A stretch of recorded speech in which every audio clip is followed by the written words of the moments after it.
Hey guys, tonight we are going to unveil a historical secret, a shadow lurking beneath the glory of the Tudor dynasty. When your mind conjures up images of the children of Henry VIII, you see the tyrannical Queen Mary I or the glorious Elizabeth I. But between them, reigning only for a short while, is a king who has been forgotten, a boy who ascended the throne at the age of 9, inheriting not just the crown but a legacy of brutality. His reign, brief and tumultuous, revealed a dark aspect of absolute power, one that turned a seemingly innocent child into one of England's most terrifying authoritarian rulers. His tragic end left a deep scar on the great Tudor line. This is not just the story of the cruel fate of a short-lived king. It is a stark warning about how absolute power will corrupt completely, a corruption that is exponentially more horrifying when it is in the hands of a child who lacks the capacity for empathy. The details about the final days of Edward VI will completely change the way you look at the entire Tudor legacy. So, before you get comfortable, take a moment to like the video and subscribe, but only if you genuinely enjoy what I do here. And as usual, I would love to know where you are listening from and what the local time is where you are. Please leave a comment below. Now, dim the lights. Maybe turn on a fan for that soft background hum, and let's ease into tonight's journey together. In the year 1537, after more than a decade of anxious strife over the royal succession, King Henry VIII at last welcomed the legitimate male heir he had long sought. On the 12th day of October in that momentous year, the English realm rejoiced at the birth of Prince Edward, seeing in his arrival the promise of stability at last, an end to the political tumult that had overshadowed Henry's reign since his first marriage to Catherine of Aragon in the year 1529. Throughout London and every shire, church bells rang in exultant peals, proclamations were read from market squares, and common folk cheered in the streets as news of the heir's arrival spread.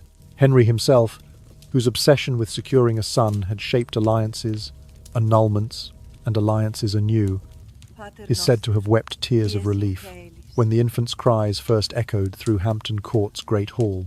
Yet scarcely had the kingdom's jubilation taken root before tragedy struck. Jane Seymour, Edward's beloved mother who, having endured the rigours of childbirth at the age of 29, seemed to have triumphed over perils, succumbed to postnatal fever just 12 days later. On the 3rd day of November, 1537, the court was draped in mourning. Candles flickered in hushed processions, black cloth hung where banners once fluttered, and the joyous peals of bells were replaced by solemn tolls.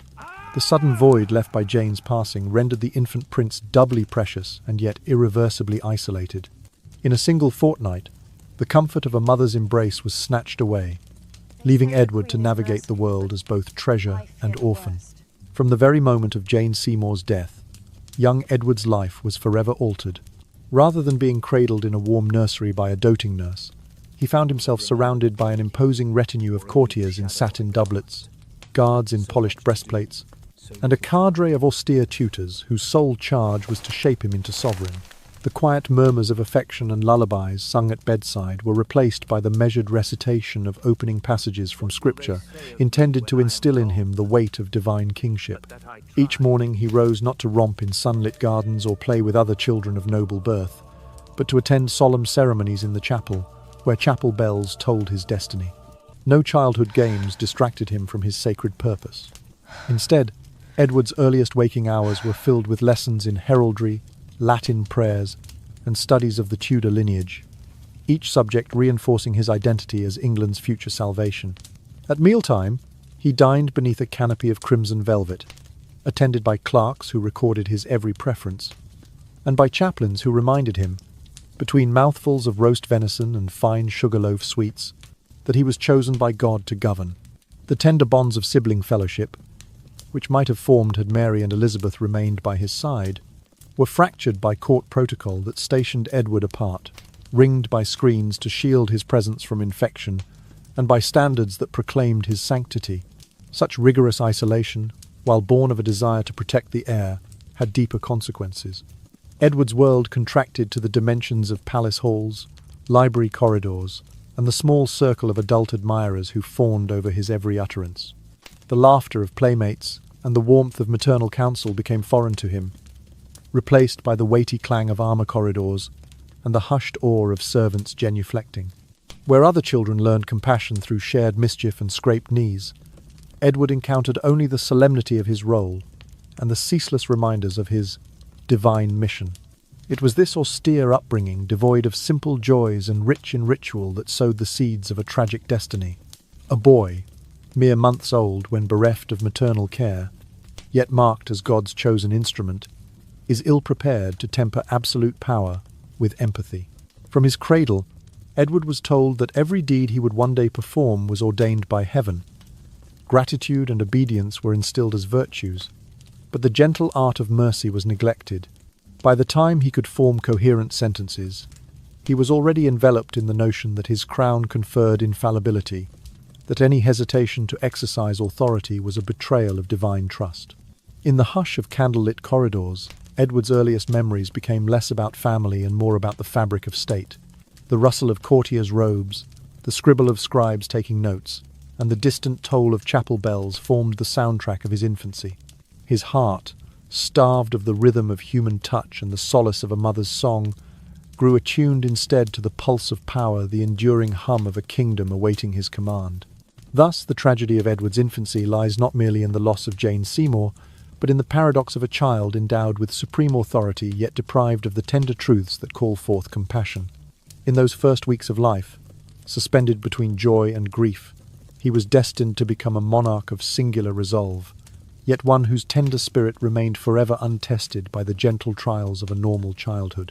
And in that unyielding intersection of grief and glory, the Tudor saga found its most haunting overture, a reminder that even the brightest promise can cast the longest shadow when nurtured without the light of simple human warmth.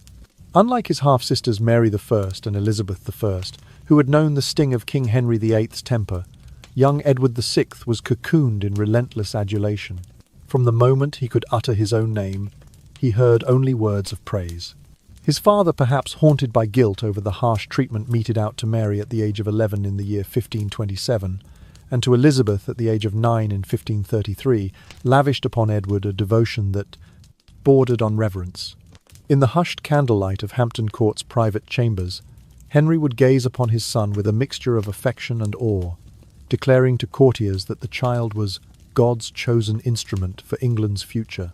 By the 12th of October in the year 1543, when Edward reached the tender age of 6, the boy's curriculum surpassed the usual lessons of Latin and ancient Greek. Instead, each morning's primer came woven with the stern threads of Protestant doctrine. His chief tutor, John Check, a man of formidable intellect but unwavering fanaticism, presented Edward with a vision of England transformed into a new Jerusalem, purified of every vestige of Roman ritual. Across polished oak tables lay thick tomes denouncing the papacy, each page illuminated by candles that flickered like silent sentinels. History lessons took on the tone of polemic. Edward was taught to recount in excruciating detail the pontiff's condemnation of his grandfather and the resulting schism that birthed the Church of England. Philosophy sessions were not gentle explorations of ethics, but rigorous debates about divine right, instructed as if they were mathematical proofs. Even when mastering grammar, each exercise was interlaced with moral instruction. Conjugate these verbs, then explain why the Mass is idolatrous in precise Latin terms. By the 12th of April in the year 1545, Edward's 8th birthday, the boy prince was capable of disputing university theologians on the merits of predestination. Contemporary chronicles record an exchange with the Dean of Street. Augustine's, where Edward defended the death sentence for recusant priests, with such intellectual ferocity that older men trembled. He argued that any loyalty to the papal see constituted treason against both crown and creator, citing scriptural passages verbatim. Yet, for all his intellectual prowess, Edward's emotional world remained a barren landscape. There were no peers to share in childhood frolics, no splintered tops spinning across cobbled courtyards, no scraped knees of horseplay in sunlit stables. Instead, his companions were grown men in starched ruffs and ladies in waiting whose soft voices offered only formal courtesy. Mealtimes were solemn affairs. Edward sat upon a dais, his silver salt cellar placed before him, as courtiers filed past to drop curtsies and offer mumbled congratulations. He dined on roasted swan and sugared almonds luxuries fit for a king, yet devoid of the innocent delight that makes a child's world. This stark dichotomy, brilliant intellect and emotional deprivation, made Edward dangerously singular. He learned early that praise equated to power, that adulation was the currency of his realm. When he spoke, adults fell silent. When he signed a warrant, lives were lost. He came to believe that to question him was to question God. In private, missives found in his chambers reveal that he kept lists of errors committed by courtiers, minor missteps he noted for potential censure, each annotated with scriptural justification. While other 8-year-olds would have pored over picture books or sought comfort in a mother's arms, Edward studied treatises on church polity and heresy trials. He took perverse pleasure in debating the finer points of ecclesiastical law as though discussing the weather. His face, once soft with childhood roundness, grew sharper in the glow of reading lamps, the lamplight outlining a gaze both inquisitive and unyielding. The Tudor court, once a place of pageants and music, became for Edward a confessional hall where every utterance was an opportunity for doctrinal proof. He insisted on inspecting every syllable of sermons delivered in his presence, pressing clergy to condemn the errors of Rome with the fervour of a prosecuting attorney. Any hesitation earned a cold rebuke. Mercy, he declared, weakens resolve, and resolve is the bulwark against apostasy. Behind the heavy tapestries of Whitehall, whispers circulated of the boy king's merciless logic. Servants spoke of midnight sessions in which Edward would pore over lists of suspected papists, marking those to be summoned before the council. His understanding of power far outpaced his years. He wielded it with the detachment of a judge, unmoved by pleas for clemency. This fusion of scholarly brilliance and emotional sterility birthed a ruler both prodigious and perilous. Edward VI, raised to believe in his own divine mandate, sharpened his mind as one might sharpen a weapon. The innocent heart of a child was never given a chance to blossom. Instead, it was walled off, replaced by an unquenchable thirst for authority and a chilling conviction that his will was the voice of God. Thus, by the age of 8, Edward stood as a cautionary figure, a sovereign whose intellect soared on wings of scripture, yet whose empathy lay dormant. The very gifts that might have made him a just and enlightened ruler, keen reason, eloquence, and dedication, became, in absence of affection, the tools of uncompromising zeal. In that crucible of praise and indoctrination, the boy king was forged into a shape both brilliant and bleak, a harbinger of the tragic power of unchecked conviction. In the autumn of the year 1547, not long after the death of Henry VIII on the 28th day of January, the Tudor crown settled upon the brow of his 9-year-old son, Edward VI. Though the nation had braced itself against the uncertainty that follows a monarch's passing, the Council of Regency, led by Edward's uncle, Edward Seymour, the Earl of Somerset, sought at first to govern with measured restraint. In stately chambers at Whitehall Palace, these elder statesmen vowed to preserve the stability of the realm, pledging moderation in matters both civil and ecclesiastical. The Earl, mindful of recent upheaval, encouraged unity among the bishops and nobility, advocating a cautious approach to the religious reforms left unfinished by Henry's final years. Yet even as Somerset and his colleagues arranged their parchments and solemnly read proclamations to the assembled lords, the youthful king himself revealed a temperament far from yielding. During the council's very first session on the 4th day of February, 1547, Edward observed from his low dais, clad in a velvet tunic of deep crimson, his small hand lifted when a clergyman proposed allowing certain former abbots to retain portions of their lands. Before the Lord Chancellor could rise to clarify his meaning, Edward's clear voice rang out, "To spare those who bow to Rome is to spare those who oppose our Saviour." A hush fell. The most seasoned adviser, Sir William Paget, paled at the boy's intervention, while others exchanged uneasy glances, their belief in a gentle regency tested by this display of youthful conviction. Within weeks, Edward's imprint on governance grew ever more direct. On the 20th day of March, the council presented him with a petition seeking clemency for a minor noble accused of continuing the Latin Mass in private chapels. The boy king eagerly took up his silver-tipped quill, and with a flourish that belied his tender age, inscribed his signature upon the letter commissioning the noble's execution. Court records note that Edward then leaned back with a small, satisfied smile, remarking to his tutor that the justice must be severe to safeguard the realm. Such episodes were not isolated. In early April, During a debate on the disposal of monastic estates, the Earl of Southampton urged moderation, wishing to retain certain revenues for poor relief. At this, Edward flung his inkwell, its splash of dark ink startling his councillors, and proclaimed, "God will curse England if charity softens our resolve against idolaters." The bishop, struck by the inkwell yet unharmed, retrieved his robes with trembling hands, while Edward sat once more, unruffled by the disruption he had wrought. By midsummer, whispers of the boy's religious outbursts began to permeate the corridors of power. Foreign envoys, accustomed to the solemn diplomacy of adult sovereigns, found themselves receiving rebukes when they suggested any easing of pressure on continental Protestants. Edward, in his crisp Tudor French, informed the ambassador from the Holy Roman Emperor that to entertain papal overtures is to embrace tyranny, leaving the envoy stumbling for a courteous retort. This early reign, shaped as much by adolescent impatience as by the hardened zeal of reformers, cast a palpable chill over the council table. Advisers who had anticipated guiding the young monarch found themselves instead deferring to his judgments, for fear of incurring his displeasure, or worse, being cited for insufficient Protestant fervour. What began as a regency, intended to shelter the king, and the realm had, under Edward's insistent hand, become a stage upon which a 9-year-old boy pronounced life and death decrees.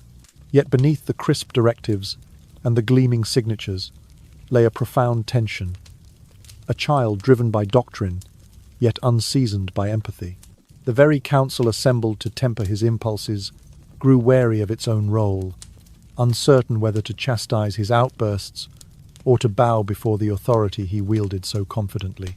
In the hush that followed each council meeting, the lingering scent of ink and candle smoke mingled with a deeper unease, an understanding that the kingdom, guided by a king both devout and determined, was embarking on a path from which few dared to avert their eyes. And so, in that autumn of 1547, England watched and waited as Edward VI, scarce 9 years of age, asserted himself, not as a sheltered ward of state, but as a guardian of reform. His interventions, bold and unrestrained, set the tone for a reign unlike any other, heralding a chapter in which the divine right of kings would be voiced by the clear, unblinking words of a child who believed every compromise to be a betrayal of God. In the silent corridors of the palace, where ancient tapestries bore witness, the echoes of his youthful proclamations drifted like distant thunder, reminding all that in the heart of a boy, the flame of conviction can burn brighter and perhaps fiercer than any seasoned sovereign's. In the spring of the year 1548, while other children, his age, still delighted in simple pastimes, doll play in sunlit chambers, or falcon training in the palace mews, King Edward VI devoted himself to far graver studies. In the hush of his private suite at Whitehall Palace, he pored over leather-bound volumes detailing the methods of the Spanish Inquisition, a system of persecution that had, in foreign lands, become notorious for its ruthless efficiency. By April 10, 1548, his personal pages had discovered tucked beneath his mattress a leather notebook filled with Edward's own sketches, intricately rendered instruments of torture, from the rack to the strappado, each accompanied by margin notes on their efficacy in extracting confessions. This discovery sent a chill through the court. The Chamberlain's report of April the 12th records the page's alarm. His Majesty's countenance remained calm as oil upon water, it reads, even as the designs of iron cages and torturing chairs lay bare before him. Indeed, the combination of a child's mind still unseasoned by normal childhood empathy and a shocking intellectual curiosity made Edward a figure of unsettling devotion. He catalogued each device with the precision of a scholar and the detachment of a surgeon, noting which methods compelled the swiftest recantation and which instilled the deepest dread. But Edward did not simply admire these horrors from afar. By May the 1st, 1548, he had initiated the foundations of what he termed a religious intelligence network. Royal proclamations issued on that date offered modest rewards, 2 pence, or a measure of sugarloaf, to any subject who informed on neighbours suspected of celebrating clandestine Catholic masses. Astonishingly, he extended this bounty to children. Any youth who reported a parent or sibling for praying with rosary beads or observing forbidden rites could claim a silver penny from the crown's mint. Within weeks, the number of informants swelled. By June the 5th, 1548, the Privy Council's ledger recorded over 2,300 denouncements, each signed by order of His Majesty. This system of suspicion did not end at parish boundaries. Edward established doctrinal inspectors in every royal grammar school and borough. These inspectors, appointed by letters patent dated June the 21st, 1548, surveyed the conduct of teachers and local magistrates. Those deemed insufficiently zealous in rooting out Catholic sympathies, some 390 by midsummer, were dismissed from office, their lands seized, their reputations in tatters. In towns from Canterbury to York, residents whispered of midnight raids in which inspectors, guided by lists hand-delivered from Whitehall, broke into homes to confiscate prayer books, statues, and even private crucifixes. Far from delegating these actions, Edward took a personal interest in each case. Court records from July the 10th show him seated at a long oak table in the council chamber, quill in hand, reviewing the day's denouncements. He would annotate each entry, increasing sentences when he deemed them too lenient, transforming weeks of imprisonment into months, penances into public humiliation, and, for repeat traitors, sentencing to death by beheading, rather than the burning reserved for common heretics which he considered unsuitably harsh. His methods, advanced for a boy so young, transformed the realm into a theatre of terror. In villages, rumours spread of children waking at dawn to recite mandated prayers under threat of family disgrace. Families turned inward, fearful that trusting a neighbour could lead to denunciation. The social fabric, once woven with communal bonds, frayed under the weight of mandated fear. Yet Edward regarded these measures as necessary bulwarks against apostasy.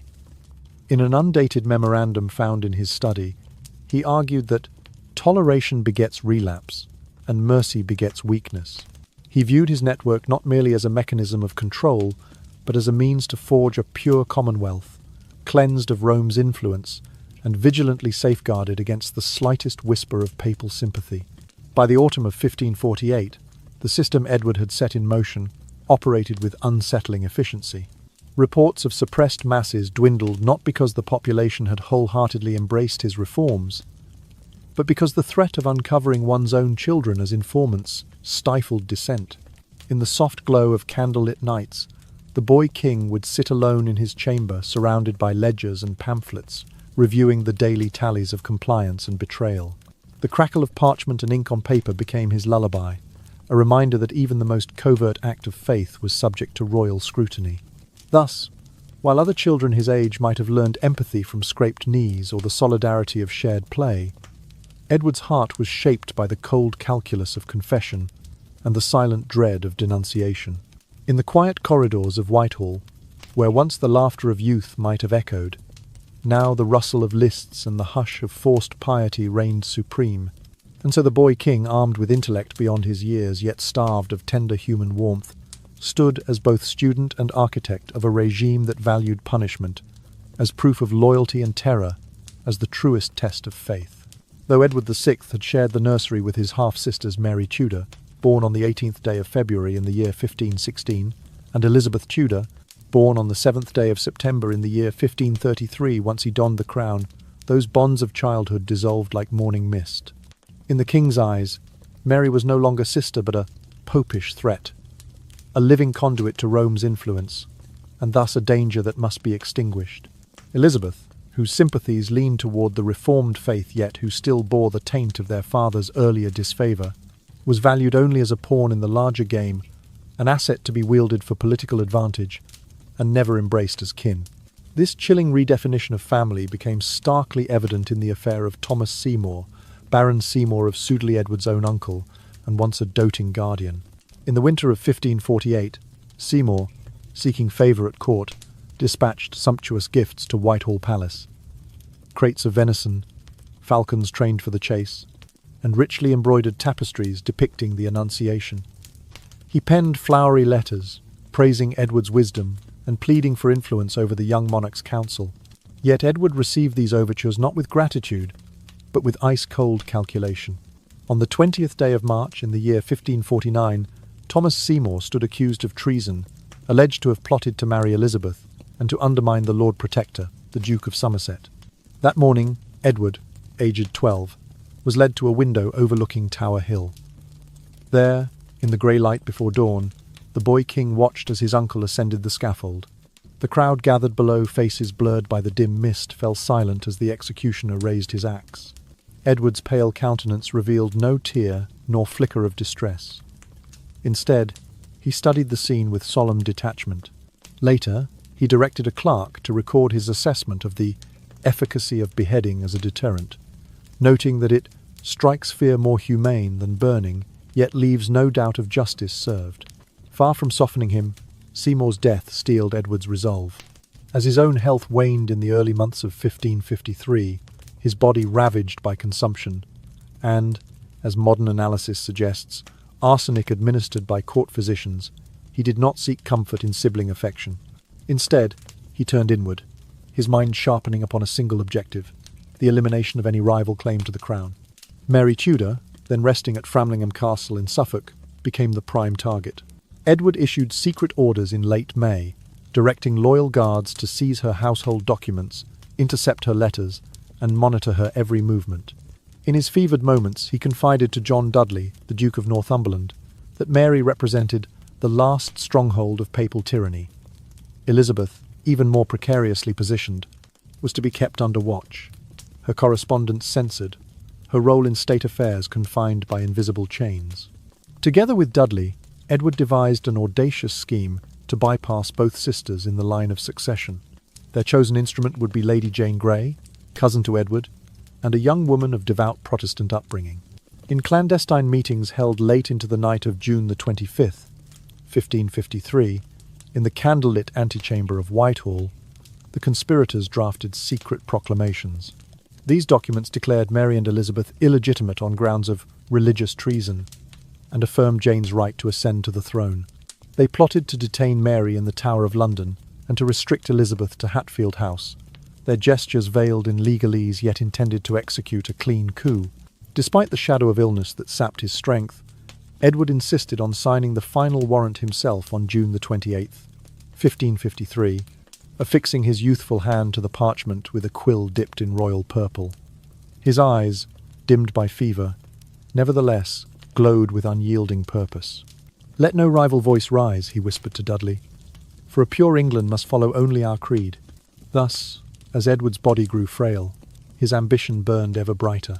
He scripted the fate of two sisters born of the same mother whom he had never truly known, crafting a tempest of religious intrigue and fraternal betrayal that would send shockwaves through the kingdom. And so, in the waning days of his life, the boy king, once cradled in the arms of a mother who perished in his infancy, set in motion a drama of power so ruthless that it would mark the end of the Tudor succession's gentle illusions and herald an age in which faith and family became weapons as sharp as any blade. When Edward VI reached the age of 12 on the 12th day of October in the year 1549, he did not mark the occasion with toys or triumphal fanfare. Instead, the boy king moved swiftly to deepen his ironclad grip on England's faith. Barely 3 weeks later, on the 3rd day of November, 1549, the Privy Council issued a royal ordinance detailing the exact form of private devotion now required of every subject. Every morning and evening prayer, whether uttered behind closed doors or whispered in the hush of candlelit chambers, must follow the royal litany of common prayer. From the precise angle of a genuflection before the hearth to the tonal inflection of each sacred phrase, any deviation, however slight, was branded an act of high treason against the Crown and the Church of England. Nor did this decree remain a distant threat. By the 1st of December, 1549, Edward's council had circulated lists of appointed faith wardens in every county. These lay officers, numbering some 2,460 men across the shires, were empowered to surveil neighbours, to inspect chapels, and to report nonconformity. Astonishingly, children as young as 8 were enlisted. On December the 6th, 1549, a second proclamation declared that any youth who informed on a parent or sibling for clandestine Catholic practice would receive 1 penny of silver or 2 sugar loaves from the royal treasury. By mid-December, the Exchequer's ledgers recorded over 1,300 such claims, each testament to the kingdom's new reality, a realm policed not only by soldiers but by families turning on their own. Edward's zeal extended beyond domiciles and parish churches. On the 18th day of December, 1549, he founded what he called the Doctrinal Inspection Corps, a body of clerics and lesser nobles, charged with rooting out unlicensed teaching in schools and guild halls. By Easter, the first day of April in the year 1550, records show that nearly 350 schoolmasters and local magistrates had been dismissed for insufficient ardour in upholding the Book of Common Prayer. Their removal sent tremors through academia and civic government. Families rearranged marriages to secure compliance, and borough councils submitted weekly loyalty oaths to Whitehall, lest they too faced the axe of ecclesiastical reprimand. At the heart of this surveillance state stood Edward himself, poring over each accusation. In February of 1550, on the 14th day, he initiated his Register of Conscience, a series of leather-bound tomes, in which clerks recorded every arrest, examination, and punishment. Each entry detailed the accused's name, township, title of alleged offence, and the outcome ranging from public shaming in stocks to imprisonment in jail, and, for the most incorrigible, execution by beheading.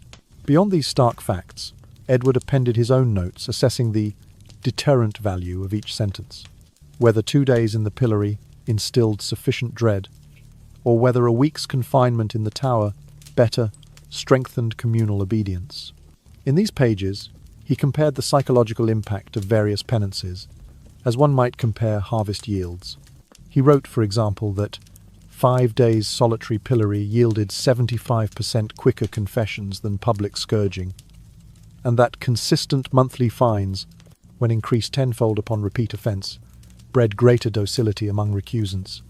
To Edward, torture and humiliation were not mere cruelties, but instruments of statecraft, designed to forge a pure commonwealth untainted by Rome.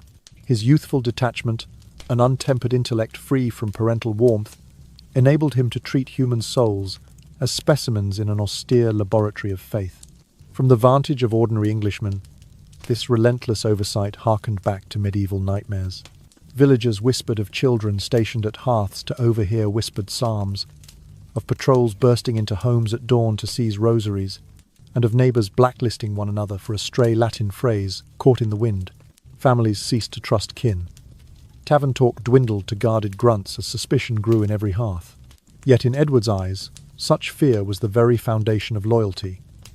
A people too terrified to stray from the mandated path would remain steadfast in their allegiance.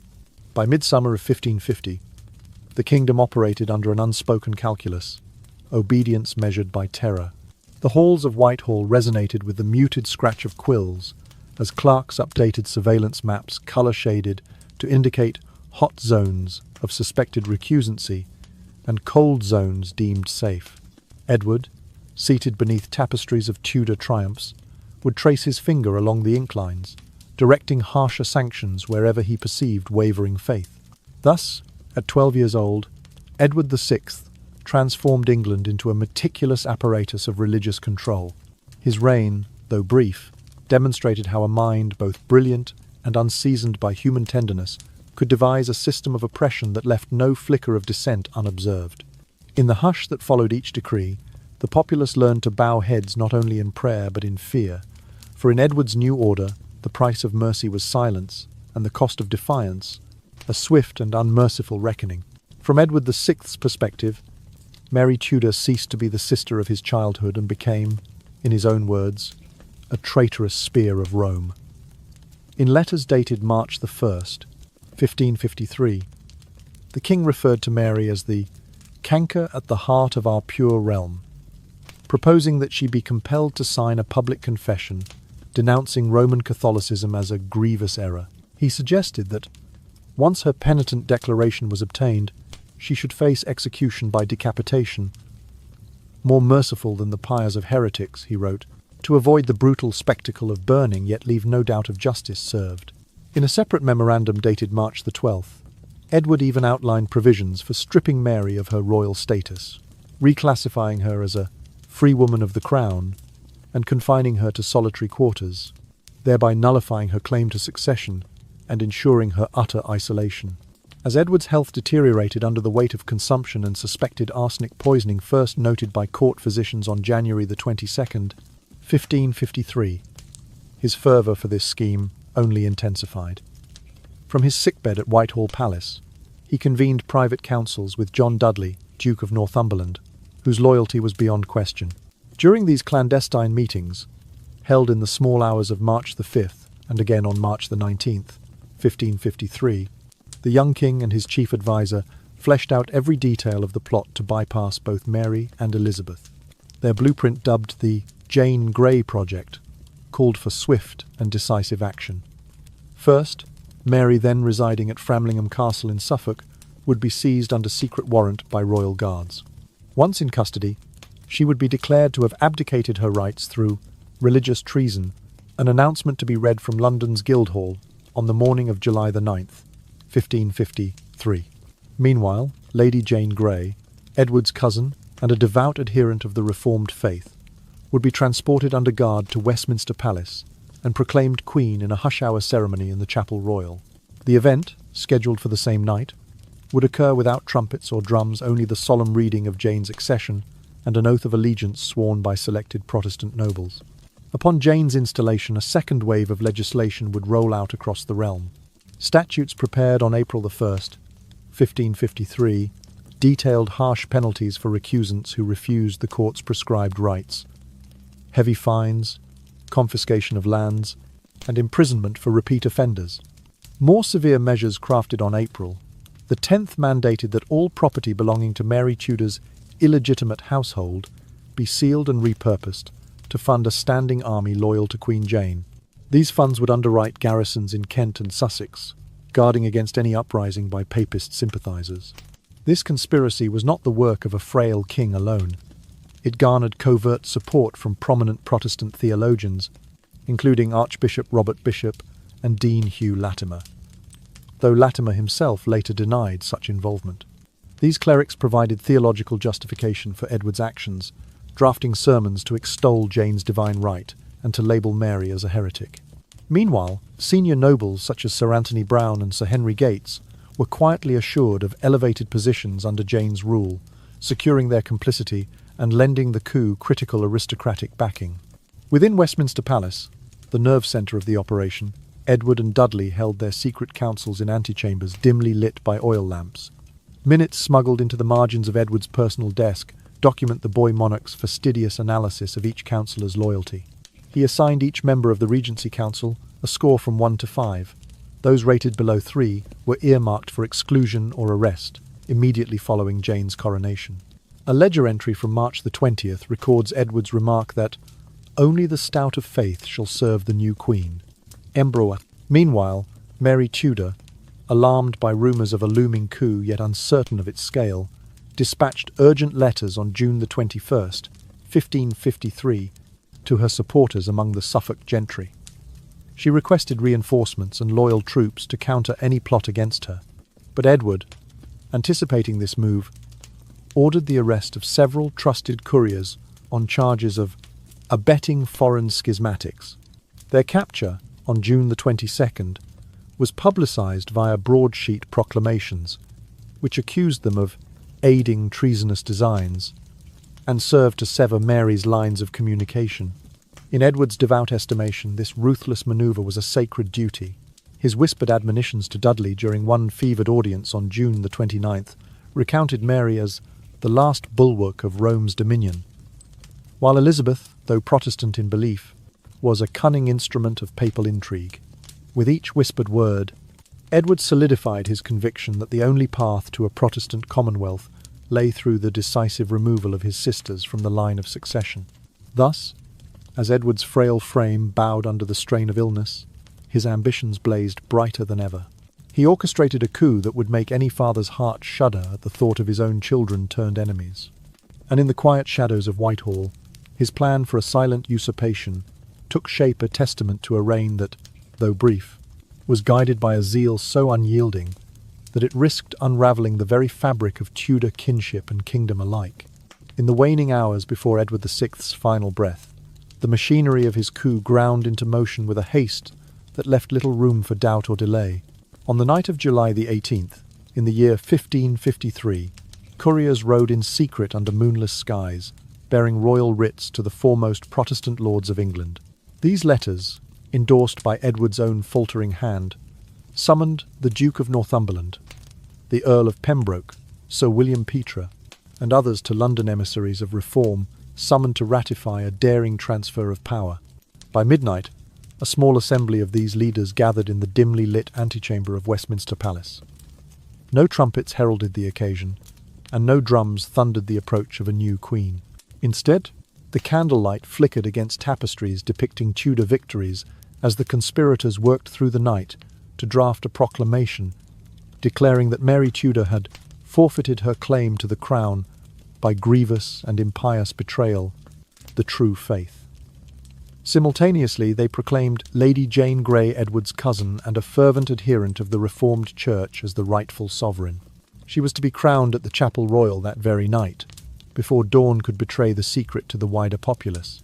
At 2 o'clock in the morning of July the 19th, the proclamation was read aloud on the steps of the palace. A hush enveloped the small gathering of Calvinist zealots, who then sealed the document with Edward's signet and their own rings of office. Immediately after, the new religious constitution, which abolished all vestiges of Roman rites and mandated attendance at the court's prescribed prayers, was dispatched across the city. Within hours, offers of sanctuary for recusants were revoked, and notices were posted forbidding any private mass or Latin liturgy. Yet even as the plotters orchestrated these swift legal strokes, the edifice began to tremble. In East Anglia, where Mary Tudor had taken refuge at Framlingham Castle, the rumble of discontent turned into a roar of loyalty. On the afternoon of July the 19th, Mary unfurled the Carmelite standard, a white banner emblazoned with a crimson cross, and lit torches across the battlements, invoking the rallying cry, "Catholic England shall endure." The people, exhausted by months of Edward's ruthless persecutions and fearful of a permanent Protestant theocracy, flocked to her cause by the thousands. Noble support followed swiftly. Among the moderate gentry who had once hesitated between loyalty to Jane and fear of Mary, the tide turned when news reached them of the secret coronation. By midday, the Duke of Suffolk and Sir Henry Sidney led contingents of armed retainers toward London, determined to restore Mary's claim. Even the seasoned officers in the Royal Guard, wary of facing fellow countrymen at arms, began to waver in their allegiance. Back at Westminster, Edward, now bedridden and waning under consumption complicated by suspected arsenic poisoning, refused to relent. In the early hours of July the 19th, he summoned John Dudley, Duke of Northumberland, and issued his final command: dispatch fully armed companies of royal guards to the palace gates and protect Queen Jane at all costs. Dudley, though loyal, could detect the gathering storm and sense the resolve of London's common folk and nobility had shifted. The men he had relied upon for this coup began to slip away in the night, abandoning their posts rather than draw steel against Mary's supporters. By dawn on July the 19th, Lady Jane Grey, still only 16 years old, was seated upon a makeshift throne in the Chapel Royal. Her silver circlet, wrought with tiny Tudor roses, gleamed as she recited her oath. Yet around her, the palace that should have stood in staunch defence lay in disarray. Sentries deserted their posts, courtiers whispered of Mary's approach, and the clang of hastily mustered militia echoed in the courtyard. That same morning, Mary's forces breached London's outskirts. Her loyal troops, noblemen, yeomen, and even townspeople marched under banners bearing her initials, M.R., and converged upon the city gates. The few hundred men dispatched by Dudley to hold them back melted away, unwilling to fire upon those who had once been their neighbours. By July the 19th's evening, Mary Tudor was proclaimed Queen at Guildhall. The experiment of the 9 days Queen shattered as quickly as it had been conceived. On July the 21st, 1553, only 2 days after Jane's secret crowning, she was arrested along with John Dudley and other principal conspirators. Many were executed for treason within weeks. Dudley himself fell on August the 22nd, 1553, while Jane Grey's young life ended on February the 20th, 1554. Thus did a bold, child-driven coup collapse under its own ambition. Mary I's accession ushered in a new era, promised by Jane's supporters as a restoration of rightful order, but the brutal brevity of Edward's final gambit resonated as a chilling caution. It revealed the terrifying potency of unchecked zeal, especially when wielded by one so young and untempered by mercy. In the ashes of the plot, the realm learned anew that absolute power, even in the hands of a boy, can warp trust, shred kinship, and cast long shadows over the course of history. In the dim light of the early summer dawn on the 6th day of July in the year 1553, young Edward VI drew his final rattled breath. A relentless fever, first noted on the 23rd of June, had seized his body, and what began as pulmonary consumption had been compounded by the very medicines meant to cure him. Contemporary observers, and later forensic scholars alike, point to arsenic administered under the guise of therapeutic tonics as the hidden poison that gnawed at his organs. As the doctor's poultices festered upon his chest, Edward's once rosy cheeks faded to a greyish pallor. His skin, once warm beneath waves of pale blonde hair, grew mottled with bruises, bluish bruises that oozed dark fluid and gave off a fetid odour that crept through the corridors of Whitehall Palace. In those final days, his once vivacious curls fell away in clumps, leaving bare patches upon his crown, while his fingernails curled inward like dried reeds. Servants recorded, in hushed horror, how his body shuddered with each cough, expelling specks of blood that stained his silken sheets. Between these paroxysms, Edward murmured fervent lines of the Book of Common Prayer, his voice a hoarse whisper carried on ragged breaths. These were not pleas for mercy, but impassioned prayers demanding divine justice, a final echo of the boy king's unyielding zeal. Yet for all the terror inspired by Edward's recent reign, his orchestration of surveillance, his obsession with rooting out heresy, the kingdom regarded his passing as a merciful reprieve. In the streets of London, shopkeepers folded their shutters and knelt at their thresholds in silent prayer, praying not solely for Edward's soul, but for relief from the omnipresent fear that had shadowed their homes. Noble households, while draping their windows in mourning black, allowed themselves cautious hope that Mary Tudor, his half-sister, known for a gentler temper, would restore a measure of religious tolerance. The bells of Westminster Abbey, which had tolled lamentations for days, now pealed anew in summons to both sorrow and tentative optimism.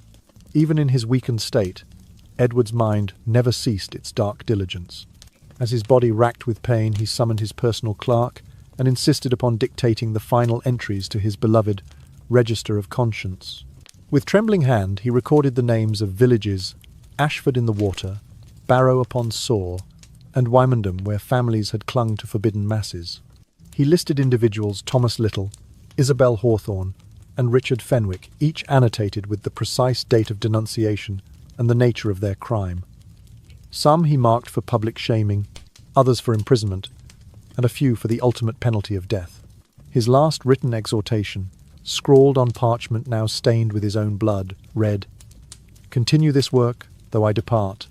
England must remain pure in faith." Legend holds that these final words were found clasped within the pages of his prayer book, his quill's ink smudged by tears, or perhaps by the tremors of poisoning.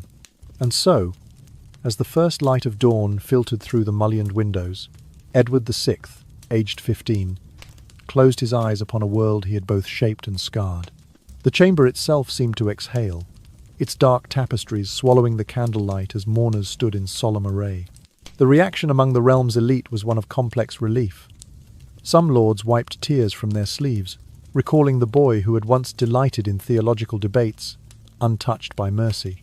Others simply breathed a quiet sigh, glad that the spectre of a child king's fanaticism had at last been laid to rest. Though they lamented the passing of youth and potential, they knew that the days of midnight denunciations and doctrinal terror had ended. With Edward's death, the darkest chapter of England's Protestant experiment closed, and a new era dawned under Mary I, soon to be known to history as Bloody Mary. Her rule would bring its own trials. Yet one thing was certain. No longer would a child's zealotry hold the reins of power, and the kingdom might at last find its way back to a gentler balance. And so, in the quiet aftermath of that July morning, as grieving courtiers lowered the banners at half-mast and the common folk whispered of redemption, England stepped forward into an uncertain future. The memory of Edward's fevered prayers and final, blood-stained decrees would linger like a cautionary dream, reminding all that absolute conviction, when wielded without compassion, can leave wounds deeper than any poison. Edward VI's brief reign, Though lasting a mere 6 years from his accession in the autumn of 1547 to his death on July the 6th, 1553 left a legacy that would chill even the most hardened historian.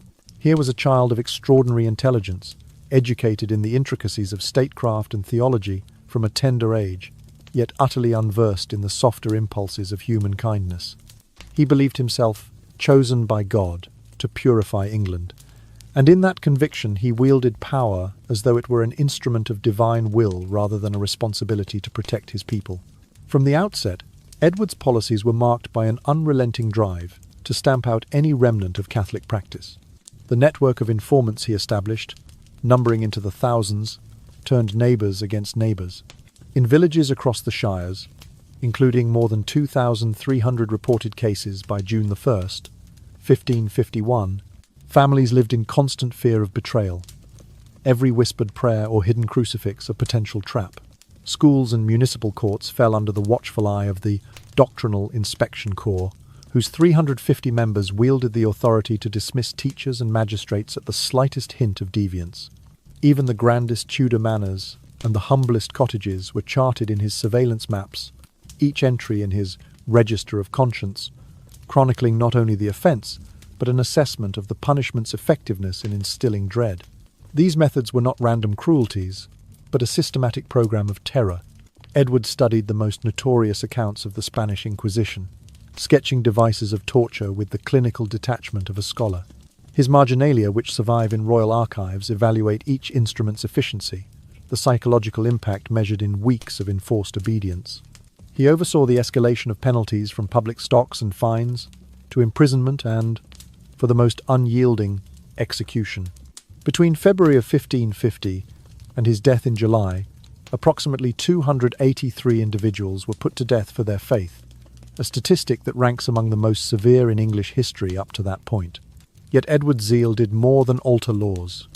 It warped the very fabric of society. Where once communities gathered in fellowship, now suspicion reigned. Parents feared the loyalty of their own children, incentivized by royal bounty to betray them. Clerics who once led local worship found themselves before ecclesiastical tribunals on charges of popish sedition, their voices silenced and their livelihoods forfeit. The machinery of the state cabinet, chancery and council was transformed into an engine of ideological enforcement, its gears oiled by fear and its pistons driven by a boy's relentless certainty. Modern historians view Edward VI as a cautionary case study in absolute power, combined with dogmatic indoctrination. His upbringing, devoid of emotional warmth and steeped in radical theology, created what one scholar has called a Tudor psychopath, a monarch whose empathy atrophied long before his body failed him. The journals he kept, with their meticulous inventories of torture techniques, read less like personal reflections and more like a field manual for repression. To contemporaries, such documents would have seemed barbaric. To future generations, they became haunting relics of a reign where intellectual brilliance was fused to spiritual fanaticism. Edward's concept of a pure realm was not tempered by mercy or guided by the classical ideals of reason that often accompany true scholarship. Instead, it became a basket of horrors, each law and proclamation serving as a stitch in a tapestry of coercion. His religious constitution, proclaimed in the council chamber and enforced without hesitation, did not aim to uplift or unify. It sought only to eliminate dissent and to proclaim the king's word as unassailable doctrine. By the time he died at the age of 15, Edward had engineered a kingdom in perpetual dread, a land where piety was measured not by devotion, but by the absence of opposition. His death was greeted with both sorrow for his youth and relief that the reign of doctrinal terror had ended. Yet the seeds he planted endured, visible in the tumultuous reactions of his successors and in the ongoing struggle for religious tolerance. Ultimately, Edward VI's short life and reign stand as a stark reminder. Unchecked crusades of righteousness, especially when carried out by those lacking compassion, can morph into instruments of unfathomable cruelty. His story warns that pure conviction, divorced from empathy, readily becomes a vessel for atrocity. And while history may remember his reign for its radical reforms, it is the shadow of his fanaticism that lingers longest, a testament to the perils of melding divine aspiration with absolute authority in the mind of a child. And as the final bell tolled at the funeral of Edward VI, the veil of mourning gradually closed upon that tragic chapter of Tudor history. Yet the pain and echoes of his brief reign continued to resonate through the steps of its principal figures and in the fate of the entire realm. Next, we will examine in turn the emotions and reactions of 5 key forces following the prince's passing. From His Majesty Henry VIII to his grief-stricken mother, Jane Seymour. From his 2 sisters, Mary and Elizabeth, to the state of the kingdom under his successor, Mary I. And finally, the lessons drawn for the future. Each section will reveal a fresh perspective, a distinct sentiment, and a deeper lesson in this tumultuous flow of history. When the news of Edward's passing first reached King Henry VIII, he was reportedly seated alone in a dimly lit private chamber of Whitehall Palace. The messenger's approach was heralded not by trumpet fanfare but by a whispered announcement, and Henry, already weakened by age and plagued by ailments, felt his heart convulse at the words. Privately, he was engulfed by a maelstrom of shock and sorrow. The king, who had once commanded armies and bent nations to his will, now found himself tearful and tremulous, haunted by the image of his young son's final, feeble breath. In those silent moments, Henry likely tasted regret as bitter as the foul medicine he had prescribed to cure Edward's ailments.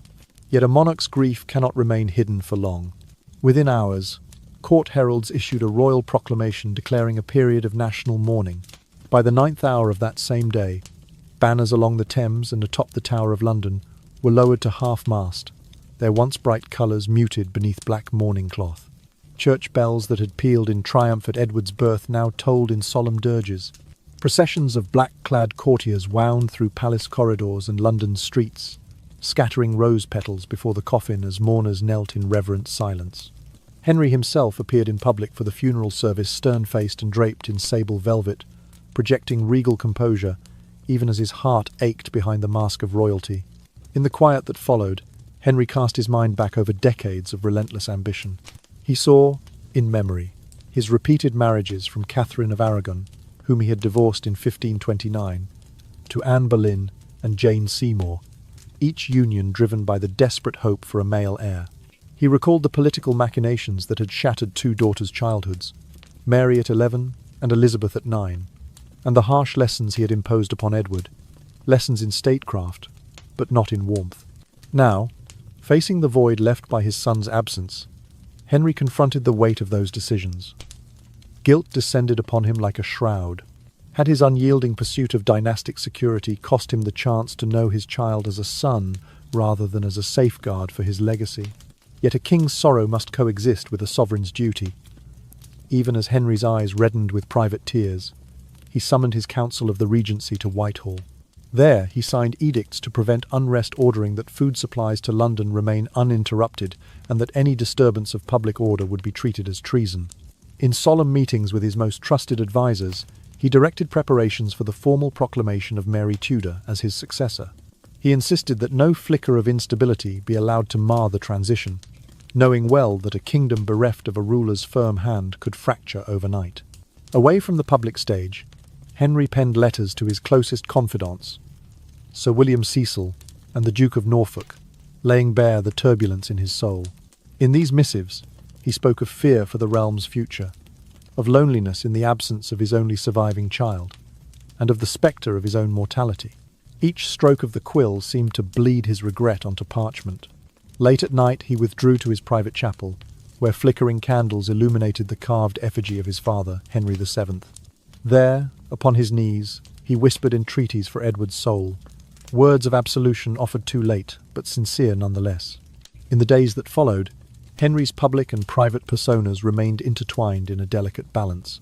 He maintained the outward dignity demanded of a Tudor monarch, yet in the hushed hours before dawn he confronted his deepest remorse, that in crafting a prince bred for power, he had failed to nurture a son for love, and that his own unquenchable drive had cost him the greatest treasure he had ever known.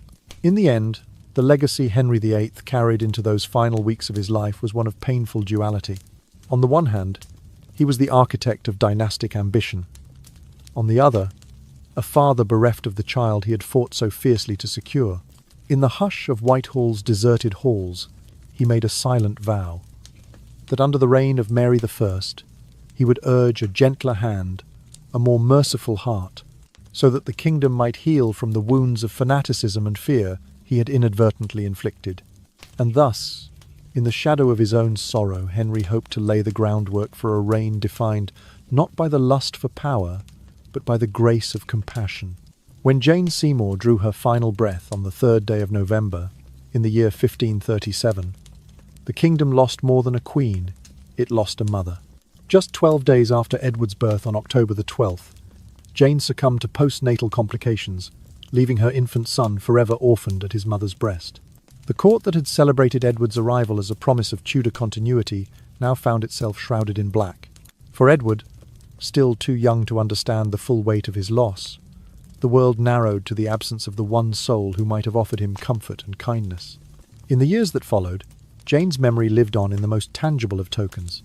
A delicate linen handkerchief, embroidered with her initials, was kept folded beside Edward's cradle, its lace edges worn by nightly clutching. Above his canopy hung a painted portrait of Jane in widow's black, her gentle features gazing down upon him with a serenity he could not recall firsthand. Courtiers whispered that on storm-tossed nights, young Edward would reach out to touch the painted hem of her gown, as though seeking her warmth amid the chill of palace walls. These relics of Jane's presence were more than mere objects. They became anchors for Edward's lonely heart. In his earliest years, when tutors demanded that he pronounce Latin prayers or memorize theological treatises, the mention of Jane's name could still bring a startled brightness to his pale cheeks. Stories of Jane's gentle hand, how she soothed his tears with lullabies in French, and cradled him beside her white rose bushes at Hampton Court, filtered through the castle by Lady Margaret Bryan, the princess's former governess. Bryan later recalled how Edward, then scarcely 6, would pause mid-lesson to murmur, "Tell me again of mother's roses," his voice trembling between duty and longing. At times, Edward sought more formal commemoration. On the morning of March the 1st, 1552, when his health began to falter, he directed that a requiem mass be sung by the choir of Westminster Abbey in Jane Seymour's honour. There, beneath soaring vaults and ancient effigies, the voices of the choristers rose in plaintive hymns, their harmonies weaving through the cavernous space like a prayer for the departed queen. Henry VIII himself, though surrounded by his council, requested that Jane's chapel at Hampton Court be draped in purple velvet and strewn with candlelight on the anniversary of her death, inviting close friends and ladies in waiting to recall her virtues. Even during the shadow of Edward's final illness in July of 1553, the spectre of Jane's loss resurfaced. As the young king lay feverish in his Whitehall bedchamber, a small procession carried a silver reliquary containing a fragment of Jane's prayer book to his bedside. There, the chaplain read aloud passages in which Jane had once confided her own hopes and fears, as if to remind Edward that motherhood could be an unbreakable bond, even across the gulf of death. Yet in the interplay of light and shadow cast by Jane's memory, there lay an unwritten question, one that would echo through Tudor historiography. What might Edward have become had his mother lived? Jane Seymour was remembered for her piety and compassion, for the gentle steadiness she brought to Henry's tumultuous court. Her brief tenure as queen had shown an instinct for mercy and consensus that stood in stark contrast to the strictures Edward would later impose. In the hush of those candle-lit vigils, courtiers allowed themselves to believe that, with Jane's guiding influence, Edward might have grown into a monarch tempered by empathy as much as by conviction. Instead, the Queen's absence left a vacuum that tutors and counsellors eagerly filled with doctrine and decree. Where Jane would have soothed a frightened child, Edward received only lessons in theology and law. Where a mother's embrace might have taught him mercy, he learned only the unbending application of power. Jane's death, then, stands as both a moment of personal tragedy and a turning point for the realm, a reminder that the warmth of parental love can shape a sovereign's heart as indelibly as any crown. In remembering Jane Seymour, we glimpse the tenderness that Edward never knew firsthand, and the compassion that might have balanced his precocious mind. Her untimely passing did not merely leave a vacant throne beside Henry VIII. It left her son to chart a course through isolation and authority without the compass of maternal care. And so, in the flicker of candlelight and the hush of whispered prayers, Jane's legacy endures both as a beacon of human kindness and as the sorrowful absence that shaped one of England's most formidable young kings. When the news of Edward VI's death swept through the corridors of Westminster on the morning of July the 6th, 1553, His half-sister Mary Tudor felt a mingling of deep sorrow and a cautious, almost secret relief. Mary, born on the 18th day of February in the year 1516, remembered Edward as the frail boy she had once chased across Hampton Court's gardens long ago. In those early years, before he was secluded behind velvet screens and tutored in doctrines of iron, she had known him as a companion in mischief and games. Yet when Edward ascended the throne at the age of 9, his reign had unleashed a wave of Protestant zealotry so unrelenting that it upended Mary's Catholic faith and drove her own hopes underground. Now, as she knelt in her private chamber and penned a letter dated July the 7th, 1553, her words carried both grief and guarded optimism. "My heart is heavy with the loss of my dear brother, yet I dare to hope that his passing shall quell the storms of division and open a path toward reconciliation." In Mary's tender admission lay the acknowledgement that Edward's death might finally halt the persecution that had shadowed her life. Elizabeth Tudor, Edward's younger half-sister born on the 7th day of September in 1533, experienced a quieter but no less profound tumult of emotion. Though no personal diary survives, courtiers later spoke of Elizabeth retreating to her rooms at Hatfield House, where she sat by the mullioned windows in silence. In her mind, she revisited those sunlit afternoons when she, Mary, and Edward tumbled together among the rose-beds before doctrine divorced him from sisterly laughter. She recalled Edward's bright eyes and gentle smile, memories that now flickered with ache. At times, Elizabeth's solitude was broken by the distant peal of funeral bells, each toll a reminder of the sibling bond severed by power and pedagogy. In the days following the funeral, Mary reached across the divide of protocol to comfort her sister. She summoned Elizabeth to Whitehall's private chapel on July the 8th, 1553. There, beneath vaulted ceilings scented with resinous incense, the two knelt side by side. Mary spoke softly of Edward's first laugh, of Jane Seymour's lullabies that once soothed him to sleep. Elizabeth, her voice trembling, shared the memory of the single morning when Edward had draped his velvet cloak over her shoulders, a ceremonious gesture he had never repeated. In that candlelit hush, the sisters found a fragile warmth that had eluded them throughout Edward's reign.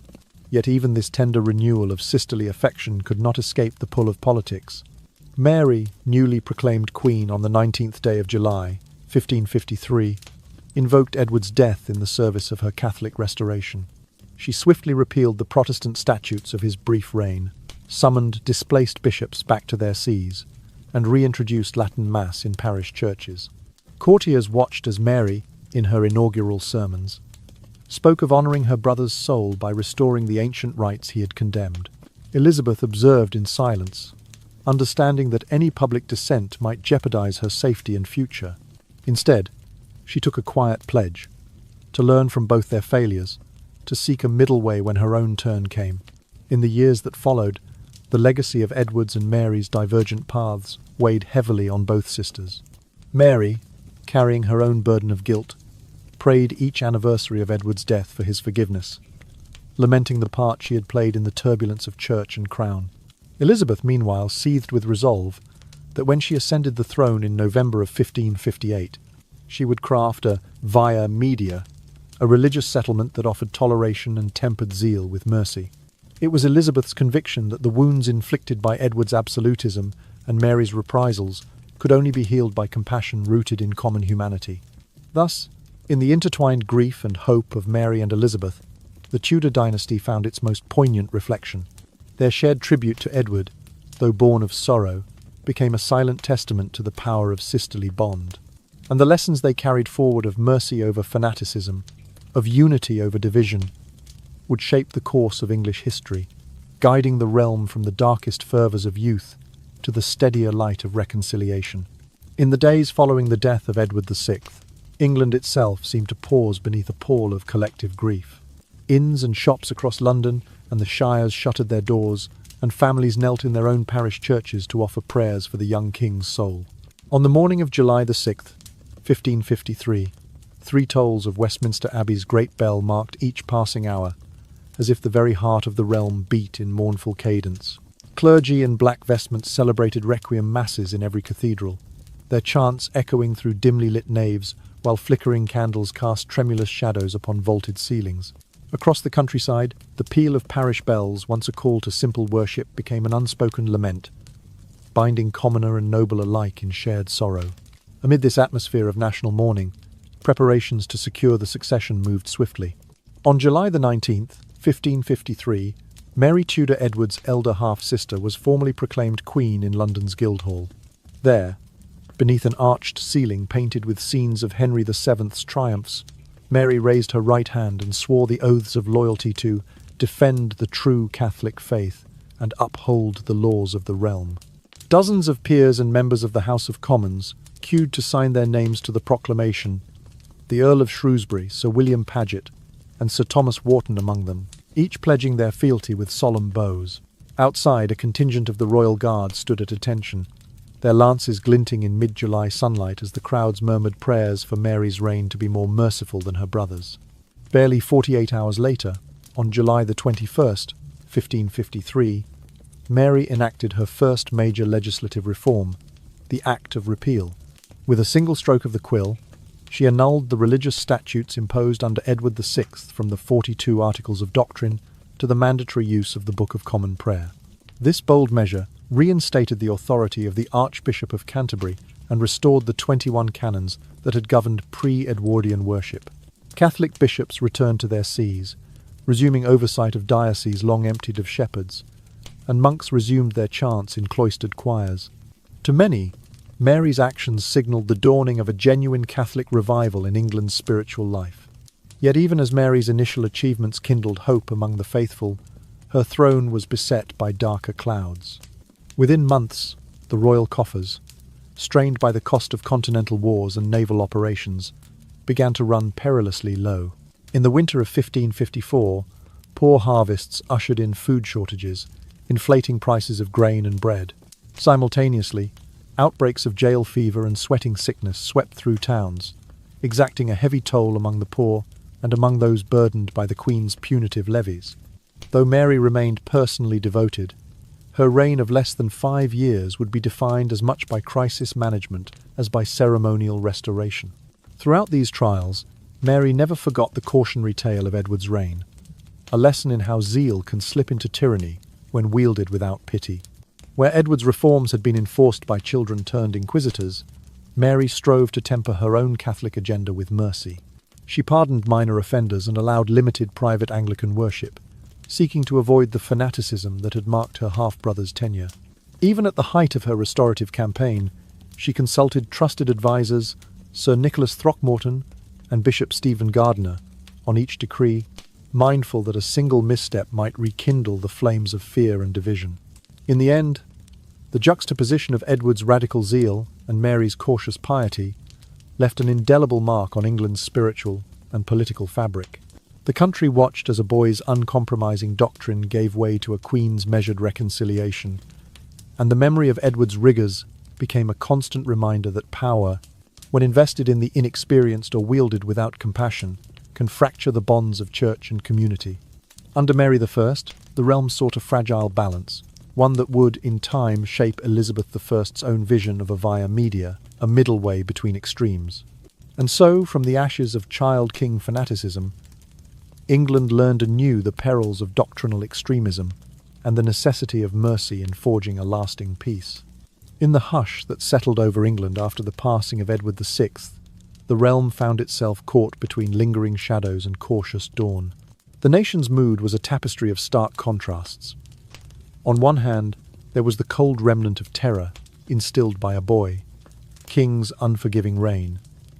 On the other, a fragile hope sparked by Mary I's promise of gentler rule.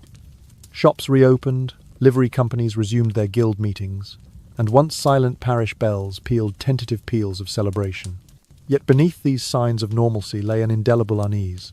Edward, crowned at the age of 9 and gone by 15, remained a spectre of unchecked authority, a chilling reminder that absolute power in inexperienced hands can unravel the ties of compassion and community.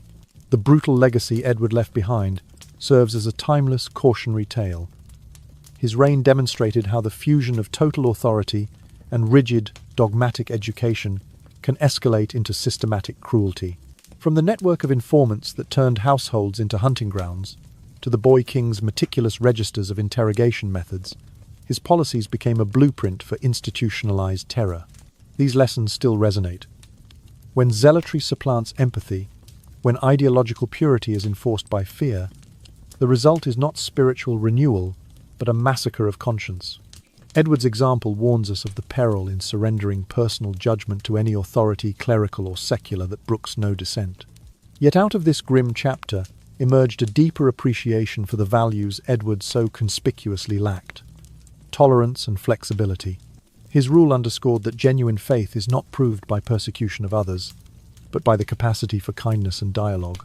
In the months and years that followed, communities across England gradually rediscovered the importance of neighbourly goodwill, of listening to differing perspectives without dread of denunciation. Worshippers once again gathered in small, diverse assemblies, sharing prayers in Latin and English, learning that unity need not require uniformity. The fragile peace between personal belief and communal harmony became a guiding principle for those determined to heal wounds of the past. When Elizabeth Tudor ascended the throne in November of 1558, she carried this hard-earned wisdom into her policies.